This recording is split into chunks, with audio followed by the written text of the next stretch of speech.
Значењето на Крсте Петков Мисирков за Македонија, македонскиот јазик и идентитет се огромни. Во месец јули се навршуваат 96 години од смртта на Крсте Петков Мисирков. По тој повод, јавната локална библиотека Илинден подготви кратко видео кое зборува за животот, делото, творештвото, идеите и целите на Крсте Петков Мисирков. Македонски филолог, кодификатор на македонскиот литературен јазик и правопис, славист, историчар, етнограф, собирач и преучувач на македонското народно творештво. Тој е и автор на првата книга и првото списание на современ македонски јазик, основоположник и активен учесник во македонското научно-литературно и национално-политичко друштво во Белград, Одеса и Софија. Ке започнеме со еден извадок од 12.3.1925 година. Мојот македонски патриотизам и тука го победува бугарскиот патриотизам. Македонците и се нужни на Македонија. Само со македонци, Македонија ќе биде на македонците, а не без нив. Македонците или треба да си останат на родните места, па ако сака и ѓаволот да ги владее, или пак ако им е судено да се местат, тие треба да се преместат од едниот крај на Македонија во друг крај, но пак треба да останат во Македонија, а не во Бугарија, Србија или Елада. Изгоните од Грчка Македонија, македонците требаше да отидат во Српска Македонија, да образуваат воени населби и да го дочекаат денот кога би можеле да се вратат на родните пепелишта. Ке речете, така не може да размислува еден бугарин. Да, но така може и треба да размислува еден македонец. Нека ми биде простено, но јас, како македонец, на прво место ги поставувам интересите на мојата татковина и моите сонародници, и само потоа интересите на Бугарија и Југославија.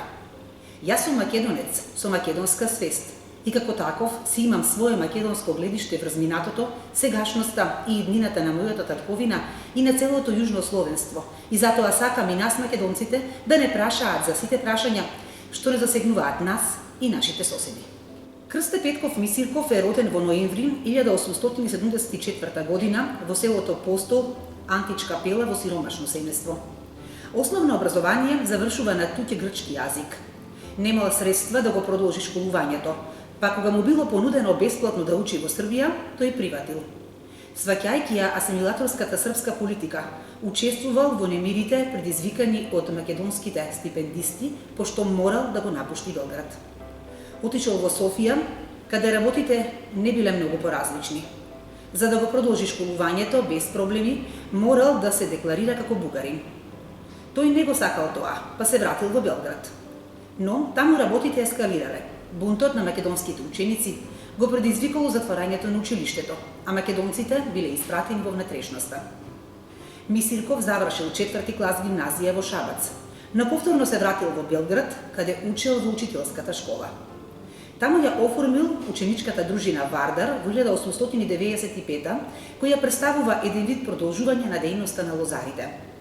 По завршувањето на учителската школа, наместо на работно место во Приштина, тој отишол во Одеса со намера да студира во Русија.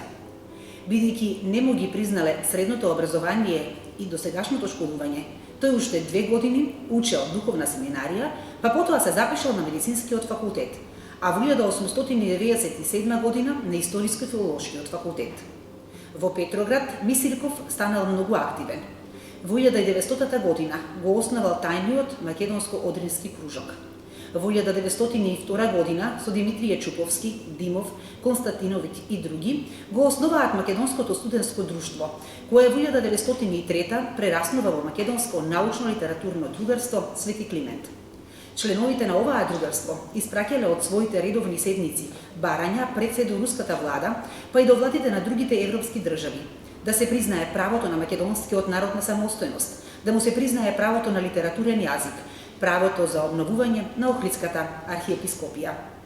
Со студијата кон прашањето за народноста и причината за популарноста на македонскиот крал Марко како дипломска работа, во 1902 година Мисирков брилјантно го завршува факултетот.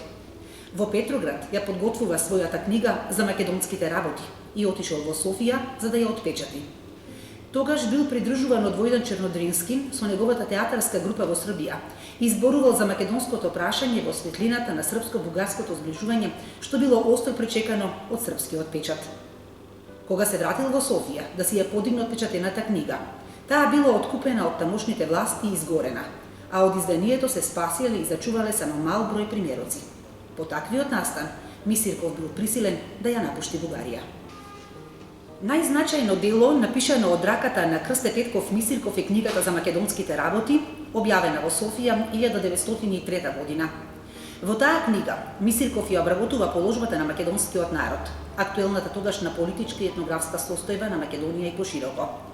Најзначаен дел е последната глава од книгата наречена "Неколку зборови за македонскиот литературен јазик", во која јасно Мисирков дава предност за формирање на литературен стандарден македонски јазик заснован врз централните говори. Од поголемо значење е и тоа што Мисирков користи азбука, што е база на денешната македонска кирилична азбука.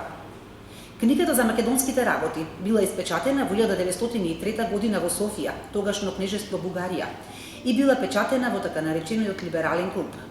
Самата книга има над 120 страници и поделена е на 5 дела и предговор. 4 од 5 поглавја се всушности говори кои Мисирков ги читал на состаноците на македонскиот литературен кружок во Русија. Остварувањето на идејата за одделен македонски јазик и објавувањето на книгата за македонските работи. Книгата на Мисирков е политичка анализа на положбата на македонскиот народ и предлог програма за македонското народно ослободително движење. Истовремено, таа ја разоткрива асимилаторската политика на соседните земји, насочена против македонскиот народ и против македонскиот јазичен, културен и етнички идентитет. Бугарската пропаганда ни по цел век не стигнува. Сите македонци според нив се бугари. Навистина во тоа време, средината и крајот на 19 век, голем дел се декларирале како бугари или македонски бугари, па дури имале периоди во својот живот кога се помирувале со судбината на Македонија. И Мисирков има такви моменти. Бугарите ги користат нив како единствено нешто што го кажал или напишал Мисирков, а не го прикажуваат она за што се борел целиот свој живот и она што го напишал само една година пред смртта. Еве што вели Мисирков во врска со тоа. Како бугарин, јас одамна би рекол, каква ти Македонија? И тука ми е добро. Нема зошто да мислам за она што веќе е загубено. Но како македонец, јас во Бугарија се чувствувам како на туѓина, каде што навистина се наоѓам меѓу родни браќа, но не сум си дома во својата татковина. Таа е таму каде што сум се родил и каде што јас треба да си ги оставам коските, каде што треба да отиде мојот син, ако не ми биде судено, да отидам јас лично. Свеста и чувството дека сум македонец треба да стојат повисоко од се друго на светот. Македонецот не треба да се слева и да се обезличува живеејќи меѓу бугари и срби. Ние можеме да ја констатираме близноста на српската, бугарската и македонската држава и интереси, но се треба да биде оценувано од македонско гледиште. Беззаветна и безгранична љубов кон Македонија, постојаното мислење и работење за интересите на Македонија и полн конзерватизам во пројавите на македонскиот национален дух, јазикот, народната поезија, наравите, обичаите. Ете ги главните црти на македонскиот национализам, изјаснет преку простачките умирања на еден човек што уште не си ја знае народноста, вели Мисирков. За крај, зборувај, осознавај и промовирај го македонскиот збор. Дали е народен, диалект, антички, црковен или литературен, македонски е. Да го сочуваме ова наше непроценливо богатство. Пишувајте, читајте, зборувајте и творете на македонски.